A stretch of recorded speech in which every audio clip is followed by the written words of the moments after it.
Hello, how are you all? Today I'm going to discuss about Performa invoice. Ah, Performa invoice এর যে স্লাইডগুলা আজকে তৈরি করা হয়েছে এখানে আমরা একটা Performa invoice এর সমস্ত ডিটেলস ব্যাখ্যা এবং এটাকে কিভাবে আমরা আমাদের প্রতিষ্ঠানে ব্যবহার করি এবং এখন যে বিষয়টা সেটা হচ্ছে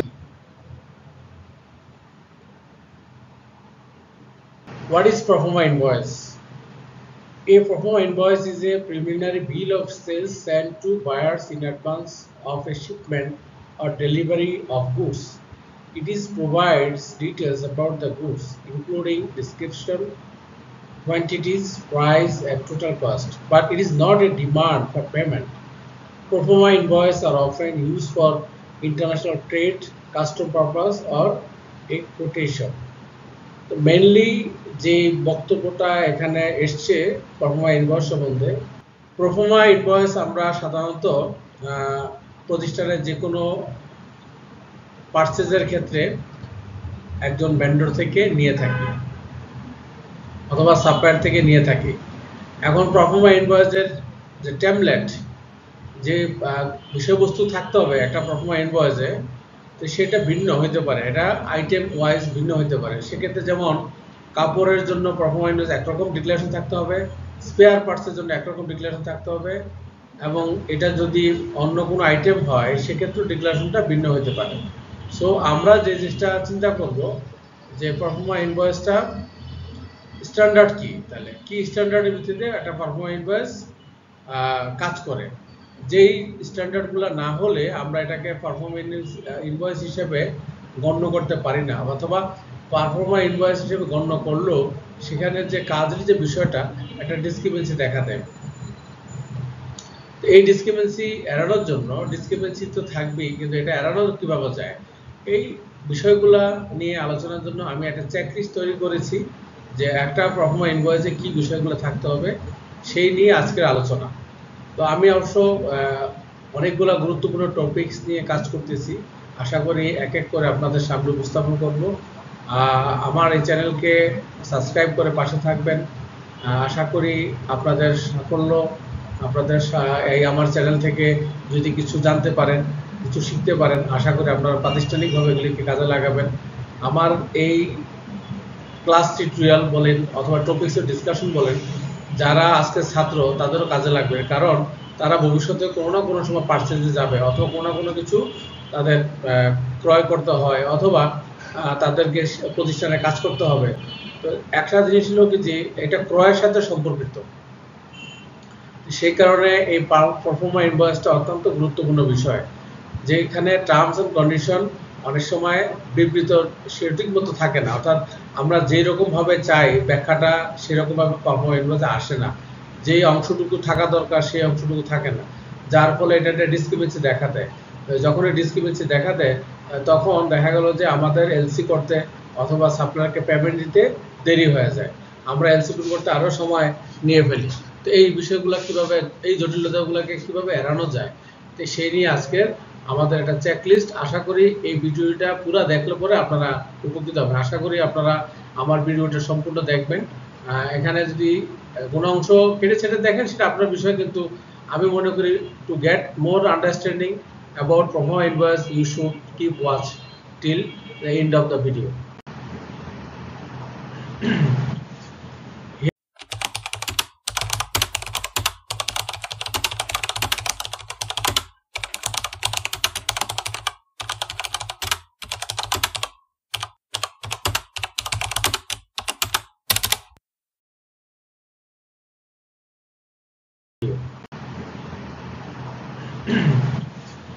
Here I am going to discuss on checklist of performa invoice and ensure includes all necessary details.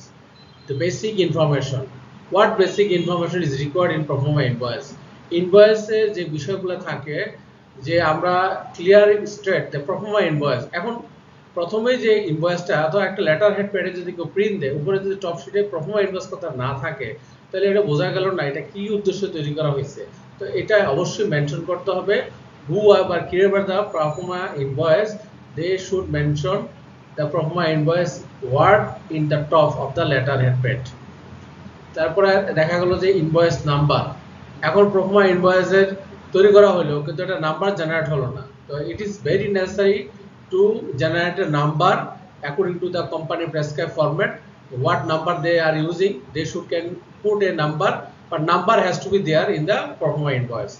Second thing হলো যে ডেট থাকতে হবে, what date you are raising this pro forma invoice। এখানে যে কথাগুলা স্লাইড শোটা আছে তার ডিফারেন্স যে বিষয়গুলো, যে একটা pro forma invoice ডেট অবশ্যই ম্যান্ডেটরি এবং ডেট থাকতে হবে। আমি কোন ডেটে pro forma invoice তৈরি করলাম সেই ডেট থেকে এটার কাউন্টিং শুরু, যে এর থেকে ভ্যালিডিটি কতদিন থাকবে, যেমন এক্সপায়ারি কতদিন থাকবে। তাহলে আমার ইনভয়েসের ইস্যু ডেট থেকে হয়তো অনেক সময় দেখা যায় 1 মাস সময় দিল, 15 দিন সময় দিল, 7 দিন সময় দিল। তো date has to be there. তারপরে আমাদের 2 number point, the seller information. এখন সেলার ইনফরমেশনটা হলো যিনি বিক্রেতা তার ইনফরমেশনগুলা থাকতে হবে, অর্থাৎ আমি কোন কোম্পানি থেকে মালটা কিনবো। অর্থাৎ এখানে দুইটা বিষয় থাকতে পারে, অনেকে সেলার বলতে ম্যানুফ্যাকচারার কোম্পানি ভিন্ন হইতে পারে, সেলার এটা ভিন্ন হইতে পারে, দুইটা কোম্পানি দুই জায়গায় অবস্থান থাকতে পারে। সেই কারণে প্রকৃত যে ম্যানুফ্যাকচারার তার অথবা প্রকৃত যে বিক্রেতা তার ঠিকানা থাকতে হবে। ইনফরমেশনের ক্ষেত্রে company name, address, contact information অথবা ডিটেলস, ইবিন নাম্বার অথবা বিন নাম্বার আমরা বলি, ভ্যাট বা ট্যাক্স নাম্বার। তো যদি এটা বাংলাদেশের কোম্পানি হয় তাহলে আমাদের এখানে ইবিন নাম্বার অথবা ট্যাক্স নাম্বারগুলো ইনক্লুড করা থাকে পেতে। এখন আমি যদি চায়না অথবা তুরস্ক অথবা জার্মানি থেকে কিনি তাহলে তাদের হয়তো বিন না, তাদের হয়তো আইবিএন নাম্বার অথবা ডিফারেন্ট কোনো নাম্বার থাকতে পারে, যেমন ইন্ডিয়াতে জিএসটি নাম্বার। সো এই বিষয়গুলো আমাদেরকে ইনক্লুড করা থাকতে হবে একটা পেতে।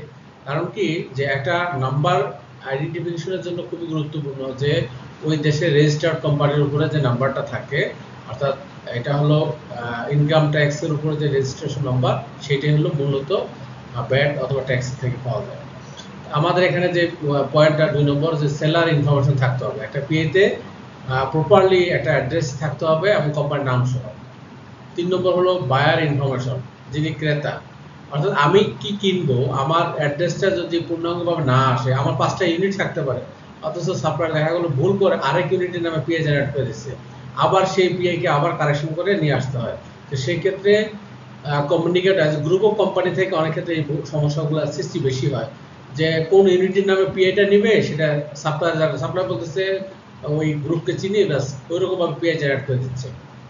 এতে দেখা গেল যে পিআইতে আসার পরে দেখা গেল পিআইতে দেখা গেল যে অন্য এক ইউনিটের নামে পিআই রেজ করা হয়েছে, অথবা ঠিকানা ভুল, অথবা কোম্পানির যে ইনফরমেশনগুলো সেখানে ইনকারেক্ট অবস্থায় প্লেস করা হয়েছে। তো এই যে ইনকারেক্ট অবস্থায় প্লেস করে তাতে টাইম এবং আমাদের সময়টা নষ্ট হচ্ছে।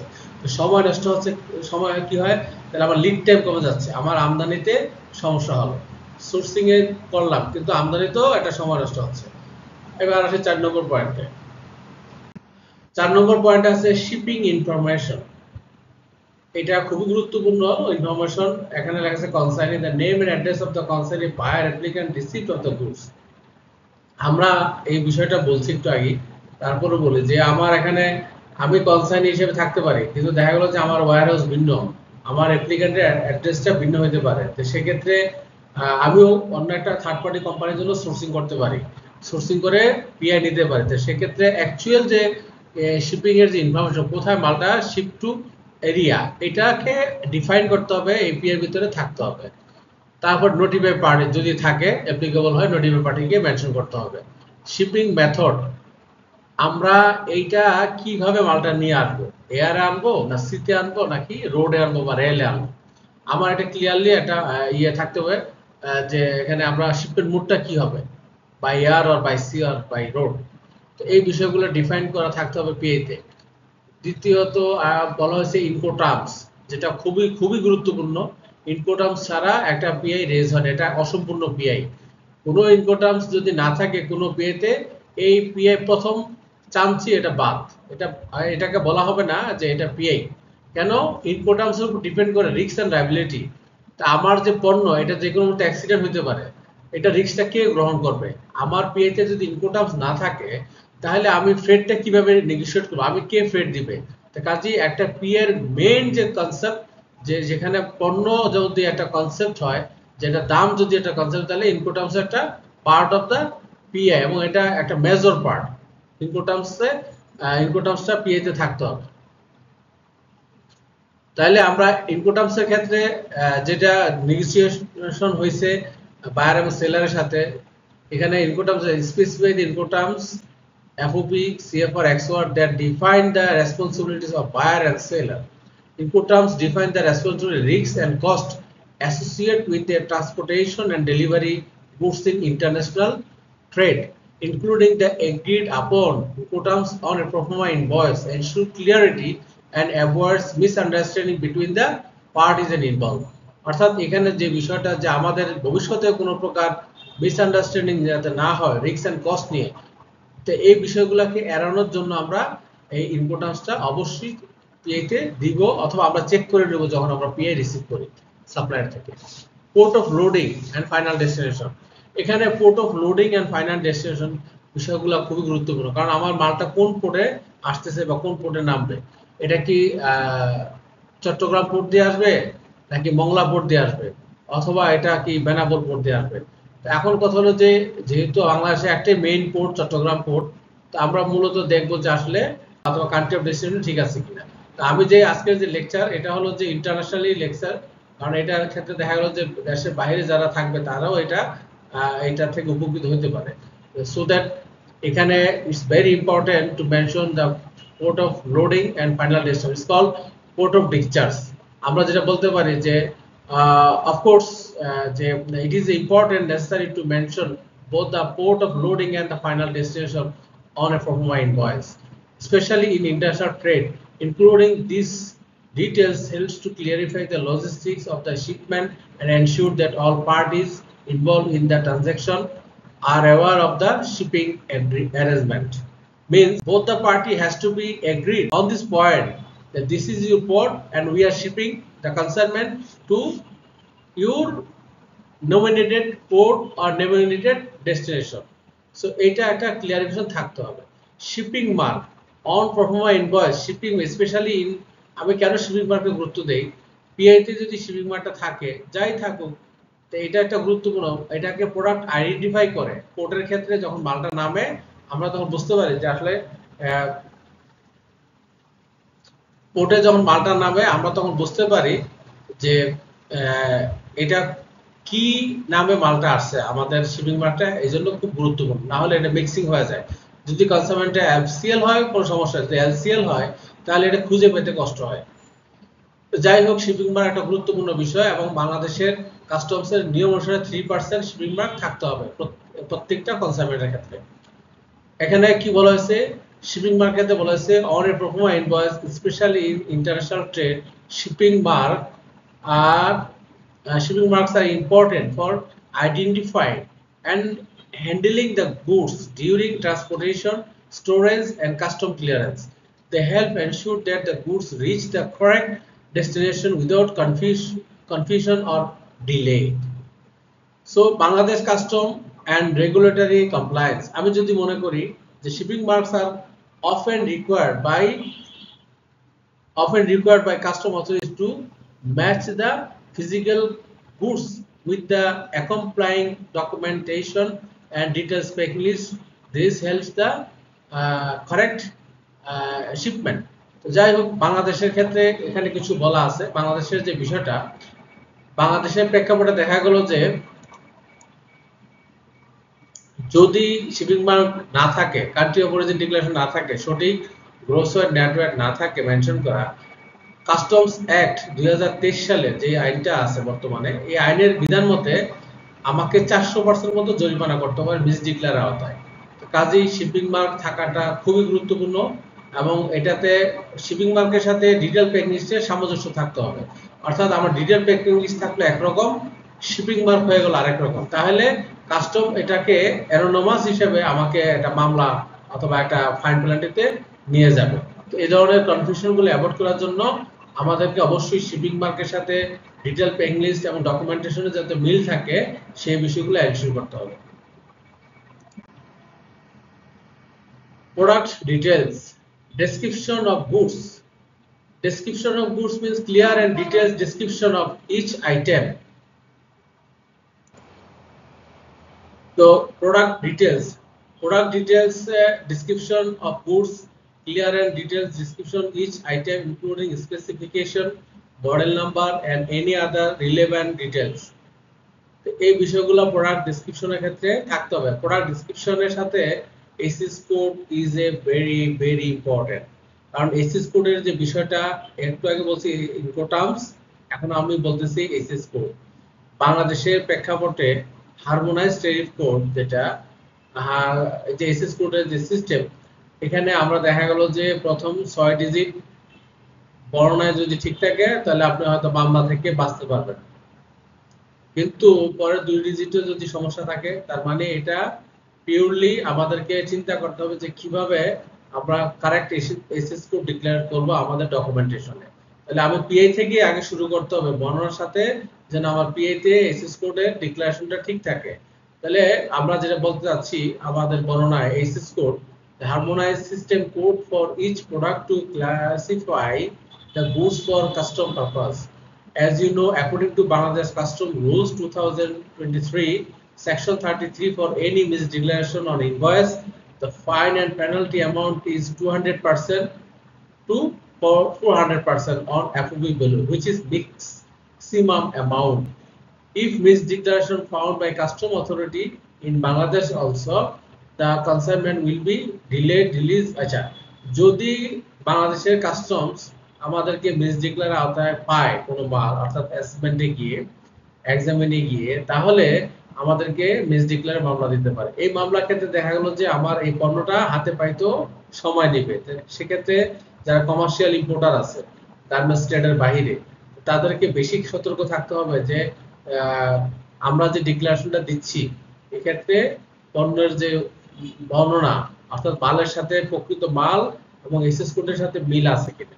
এখন দেখা গেল যে আমি ডিক্লেয়ার করলাম ডকুমেন্টস একরকম, ফিজিক্যালি মাল ভিন্ন হয়ে গেল, তাহলে এটা এক্সামিনে গিয়ে ভুল পাইলো বা অন্য কিছু পাওয়া গেল, তখন দেখা গেল যে আপনারা একটা জরিমানায় পড়ে গেলেন। অর্থাৎ যে পরিমাণ ইনভয়েস ভ্যালু তার 400% জরিমানা দিলে এই দেশের ইম্পোর্টার বেঁচে থাকবে না। তো এই বিষয়গুলো যেমন একটা বেশি ক্ষতিগ্রস্ত করবে ইম্পোর্টারকে, আবার একদিকে পানিশমেন্টের যে অবস্থান it's a very very high. আমার কাছে যেটা মনে হচ্ছে এটা অসামঞ্জস্য। তো যাই হোক, অনেকে মিসডিক্লেয়ার অ্যাভয়েড করার জন্য আগের থেকে সতর্ক থাকতে হবে। এই জন্য আজকের যে ক্লাস, আজকের যে টপিক আমি আলোচনা করতেছি এই কারণে যে আসলে পিআইটা যদি আমরা ঠিক থাকে তাহলে ভবিষ্যতে আমাদের এই সমস্ত সমস্যাগুলো এড়ানো যাবে। দ্বিতীয় হলো যে কোয়ান্টিটি। কোয়ান্টিটি কি? যে আমাদের number of unit of each product being sold. এখন দেখা গেল যে আমার কোয়ান্টিটি ডিক্লারেশনের ক্ষেত্রে আমরা এটাকে ঠিকমতো ডিক্লারেশন করি না, আমার সব পিআইতে থাকে না। আমি অর্ডার করছি ইয়ার্সে, দিয়ে দিছে মিটার, আমি অর্ডার করলাম মিটার, দিয়ে দিল ইয়ার্স। আমি তেমন দেখা গেল স্পেয়ার পার্টস, এটা ইউনিটে না সেটে, এই না পিসে নাকি কেজিতে, তো এই সমস্ত বিষয়গুলো খুবই খুবই সেনসিটিভ। এই জন্য কোয়ান্টিটি ডিক্লারেশনের ক্ষেত্রে স্পেসিফাই করতে হবে যে কি কোয়ান্টিটি, এর সাথে কোনো আদার্স কোনো অ্যাক্সেসরিজ আছে কিনা যদি থেকে থাকে, অথবা এর সাথে কি সামঞ্জস্য আছে, এর সাথে দেখা গেল কমপ্লাই করা, একটা বিল্ট ইন আর বিল্ট ইন ছাড়া। তো এখন গুডস ডেসক্রিপশনের সাথে কোয়ান্টিটি একটা বড় ধরনের বিষয়। তারপরে দেখা গেল ইউনিট অফ মেজার্স, আমি একটু আগে যে আলোচনা করলাম যে আমরা স্পেসিফাই করতে হবে মেজার্স, যে ইউনিটটা কি, যে আমরা কিভাবে পণ্যটা কিনতেছি এটাকে স্পেসিফাই করা খুবই জরুরি, যে আমাদের এটা মিটারস অথবা ইয়ার্স অথবা লিটার কিভাবে থাকবে। সেকেন্ড থিং হলো যে ইউনিট প্রাইস।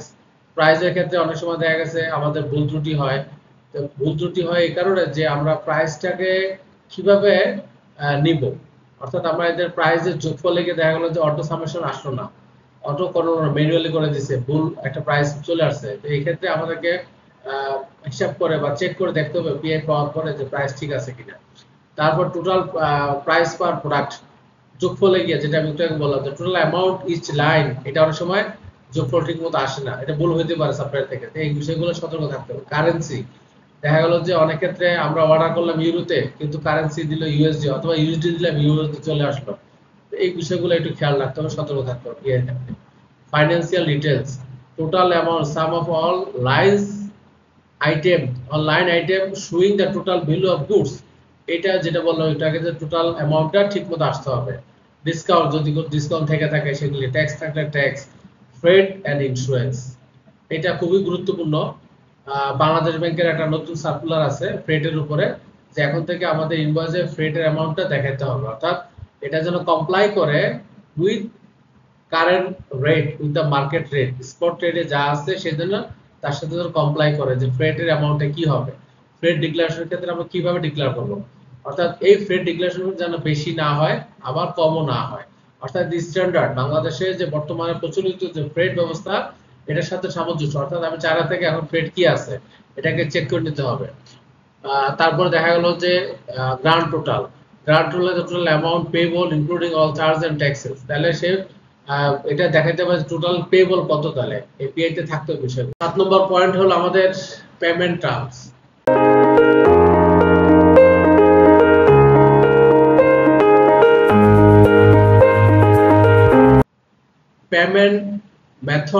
পেমেন্ট মেথড এটা একটা বিষয় যে আমরা কি মেথডে পেমেন্টটা করব, এটা কি টিটি হবে নাকি এলসি হবে। পেমেন্টের ক্ষেত্রে আমরা লেটার অফ ক্রেডিট অথবা এলসি অথবা টিটি অথবা এফডিটি আরটিজিএস কোন মেথডে পেমেন্টটা দেব সেই বিষয়গুলো এটা পিআই তে থাকতে হবে। এটা হলো payment method. Payment due date, the date was seller bank account information including bank name, account number, swift code and any other relevant details। তাহলে আমাদের এখানে খেয়াল রাখতে হবে যে ব্যাংক ডিটেইলস, যিনি বিক্রেতা তার ব্যাংকের তথ্যগুলা সঠিকভাবে পিআই তে থাকে। Advance payment required, if applicable state any advance payment percentage required before shipment. এখন অনেক ক্ষেত্রে কি হয় যে 30% অ্যাডভান্স, 70% আফটার বিএল অথবা শিপমেন্টের পরে। তো এই ধরনের কন্ডিশনাল পিও আমরা পাইতে পারি পেমেন্ট টার্মসের উপরে, যে আমরা দেখা গেল যে পেমেন্টটা কিভাবে করব, এই মেথডে পেমেন্টটা হবে। Additional terms and condition, delivery time, estimate time of delivery, shipment date, অর্থাৎ এটা থাকবে পিআই তে, এটা থাকতে হবে, না হলে আপনি বুঝতে পারবেন না যে এটা কবে শিপমেন্ট হবে, টেন্টেটিভলি কবে গুডস রেডি করবে। অনেক ক্ষেত্রে দেখা গেল যে সাপ্লায়ার এলসি পাওয়ার পরে গুডস শিপমেন্ট করে না, কেন? সে প্রোডাকশনে যায়, তখন এলসি পাওয়ার পর প্রোডাকশন যায়, তাহলে লিড টাইম আমাদের এখানে চলে যায়। তো সেই ক্ষেত্রে একটা পিআই নেওয়ার সময়ই আমাদেরকে শিপমেন্ট ডেট মেনশন থাকতে হবে, তাহলে কি হবে যে আমরা এটাকে মনিটর করতে পারবো যে কবে শিপমেন্টটা আসতেছে বা অনবোর্ড কবে হচ্ছে। Validity of proforma invoice, time frame for which the price আর টার্মস এন্ড আর ভ্যালিড। এটা বায়ার চাইতে এটা সেলারে বেশি জরুরি, যে পিআই তে তার একটা ভ্যালিডিটি দিয়ে বিষয়টা সেলারে বেশি গুরুত্বপূর্ণ বায়ারের চাইতে, কারণ বায়ারের এতটা না যে সে কখন নিবে। তারপর একটা ব্যাপার হলো বায়ারেরও গুরুত্ব আছে, এই কারণে যে বায়ারকে যদি বলা হয় যে proforma invoice, time frame for which the prices আর টার্মস আর ভ্যালিড। এখন অনেক ক্ষেত্রে শর্ত দিয়ে দিচ্ছে যে এতদিনের মধ্যে এলসি না দিলে আমরা মাল শিপমেন্ট দেব না, তার মানে এই মালের চাহিদা আছে বাজারে, যার কারণে এই টাইম ফ্রেমটা দিয়ে দিচ্ছে। আমরা দেখতেছি যে এডিশনাল টার্মস এন্ড কন্ডিশন, এখানে আছে cancellation policy, any terms regarding cancellation of the order, warranties and guarantees, information about product warranties or guarantees if applicable, return policy, conditions under which goods are can be returned। এটা হলো যে অনেক ক্ষেত্রে বিভিন্ন ধরনের প্রতিষ্ঠানের বিভিন্ন ক্যাটাগরিলি অনেক কিছু মেনশন থাকে, গ্যারান্টি, ওয়ারেন্টি অথবা রিটার্ন পলিসিগুলো থাকতে পারে। তাহলে এখন আমি আগেই বলেছি যে আসলে একটা পিএ এর ভিতরে স্ট্যান্ডার্ড কি থাকতে হবে, সবকিছু অনেক সময় কভার করে না, কিন্তু কিছু কিছু পয়েন্ট অবশ্যই থাকতে হবে। সেই পয়েন্টগুলো না থাকলে পিআইটাকে আমরা পিআই হিসেবে গণ্য করতে পারি না, এটাকে ডিসক্রিপেন্ট পিআই হিসেবে কাউন্ট করব। Documentation and compliance, required documents, এখানে লিস্ট অফ ডকুমেন্টস কি হইতে পারে, আপনার চাহিদা মোতাবেক কি ডকুমেন্টস লাগবে সেটা পিআই তে মেনশন থাকতে হবে, যেমন country of origin, packing list, invoice, এইগুলি ডকুমেন্টসে থাকতে হবে যে আমার এই ডকুমেন্টগুলো সাপোর্টিং হিসেবে আমাকে দিবে।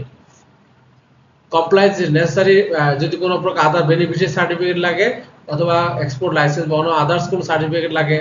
এখন দেখা গেল যে আপনি যদি ফ্রোজেন আইটেম আনেন আপনাকে ফাইটোস্যানিটারি সার্টিফিকেট লাগবে।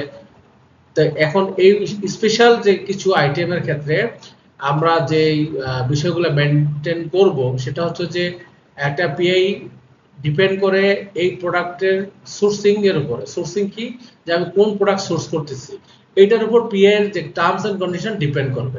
এটা শুধু একভাবে যে একই নিয়ম সব জায়গায় অ্যাপ্লিকেবল হবে ঠিক তেমন না। পিআইটা ডিপেন্ড করে যে আমি যদি আইটেম, যদি মোবাইল কিনে একরকম পিআই রেজ হবে, ফ্যান কিনলে একরকম রেজ হবে, আমার ল্যাপটপ কিনা লাগলে ল্যাপটপের ক্ষেত্রে পিআইটা ডিফারেন্ট হবে। আমি যদি কাঁচামাল কিনি গার্মেন্টসের জন্য, তো সেক্ষেত্রে এটার ভিন্ন ভিন্ন কন্ডিশন যুক্ত হতে পারে। যেমন আমরা কাঁচামালের ক্ষেত্রে, যেটা গার্মেন্টসের ক্ষেত্রে যদি বলি 100% লিখি যে 100% cotton fabric or 100% readymade garments. তারপর আবার অনেক সময় লিখে দিই যে বন্ড লাইসেন্স নাম্বার মেনশন থাকতে হবে, মাস্টার এলসি নাম্বার মেনশন থাকতে হবে। যে এই যে কমপ্লায়েন্স গুলা, এই যে আদার্স যে রিকোয়ারমেন্ট গুলা, এই এডিশন হিসেবে এটা পিএ তে থাকতে হবে। অনেক সময় আমরা পিএ তে মেনশন করে দেই cash sensitive applicable by the beneficiary. তাহলে এখন এই যে বিষয়গুলা আবার বলা থাকে যে লিবর রেটে তাকে পেমেন্ট দিতে হবে, তারপরে বলা থাকে এই ধরনের অনেকগুলা বিষয় একটা পিএ তে মেনশন থাকে। Importance of tolerance in performer invoice analysis. Flexibility. Importance of tolerance in performer invoice analysis. Flexibility.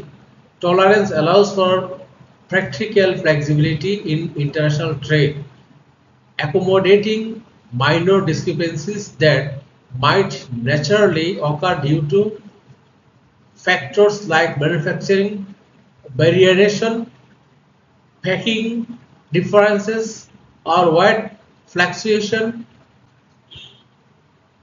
Then reduce dispute. By defining tolerance limit, buyers and sellers can avoid dispute and delays related to minor variances in shipment quantity or value.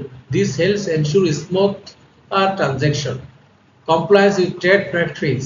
Many industries have standard tolerance based on historical practice and operational relatives.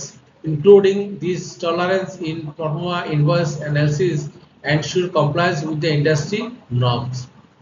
Tolerance একটা গুরুত্বপূর্ণ বিষয়, কারণ একটা vendor সবসময় চায় যে 1 or 2% সে একটু বেশি শিপমেন্ট দিতে। অনেক ক্ষেত্রে দেখা গেল যে আমরা একটা ফেব্রিক 100 গজের অর্ডার করলাম, এখন প্রোডাকশন পর্যায়ে দেখা গেল যে 101 গজ এই প্রোডাকশনটা তৈরি হয়ে গেছে, তখন সে 101 গজই এই কাপড়টাকে 1 গজ না কেটে পুরোটাই শিপমেন্ট দিয়ে দিল।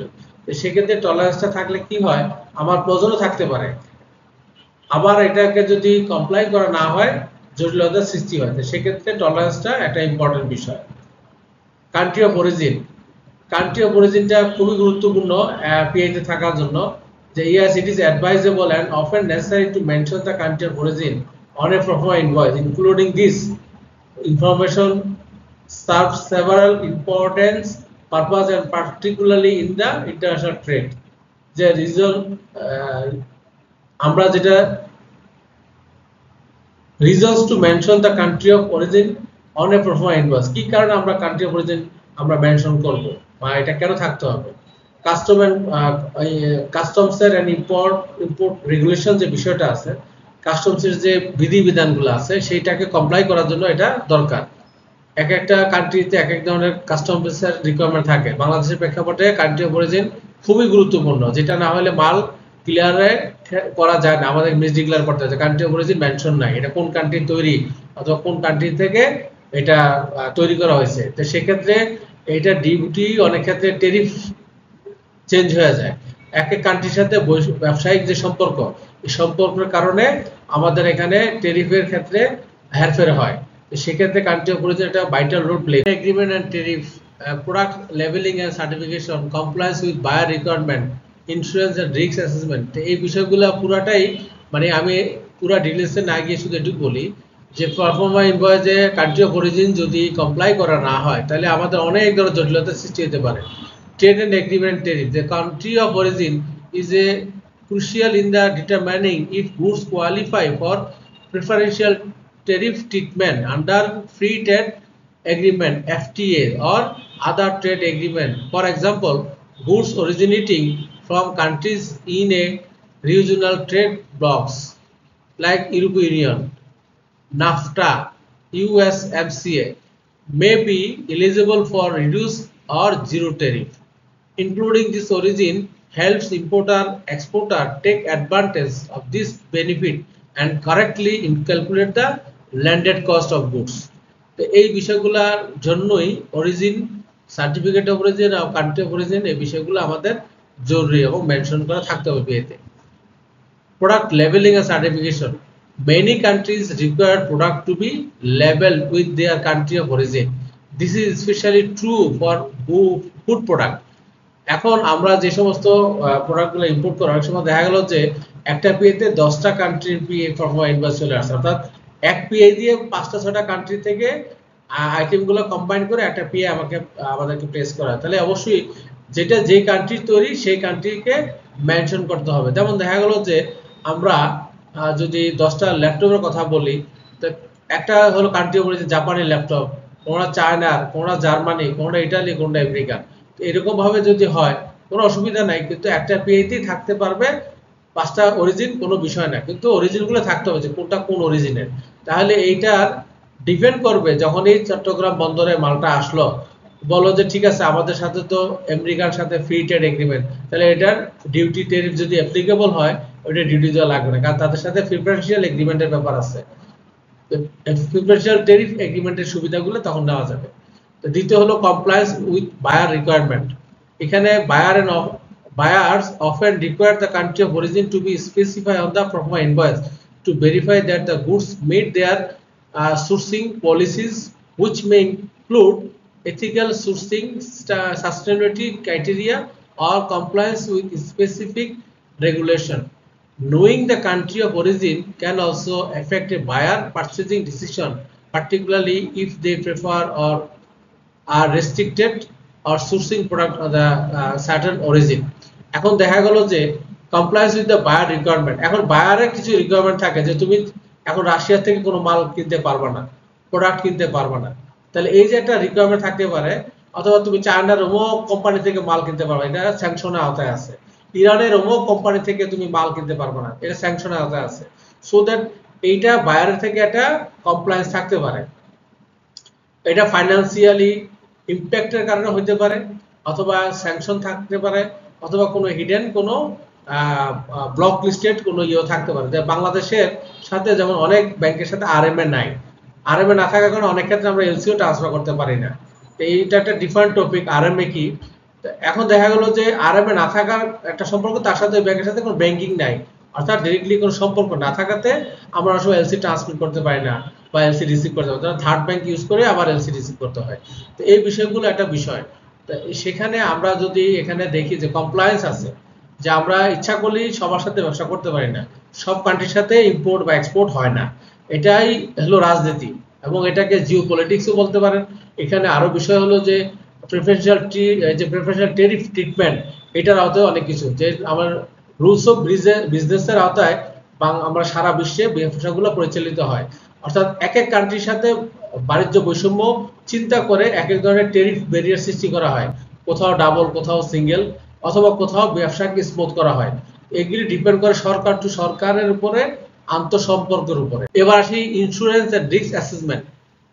Insurance and risk assessment. Knowing the country of origin can impact risk assessment for insurance purpose, particularly if এখানে insurance and risk assessment, যে এখানে knowing the country of origin can impact risk assessment for insurance purpose. আমরা দেখুন ইন্স্যুরেন্সের ক্ষেত্রে আমরা যদি CF কে চিন্তা করি, বাংলাদেশে সিএফ এলাও করে না। এটা যদি করতে হয় তাহলে বাংলাদেশ ব্যাংক এবং বাণিজ্য মন্ত্রণালয় থেকে পারমিশন নিয়ে আমাদের এলসি গুলো করতে হবে। কেন?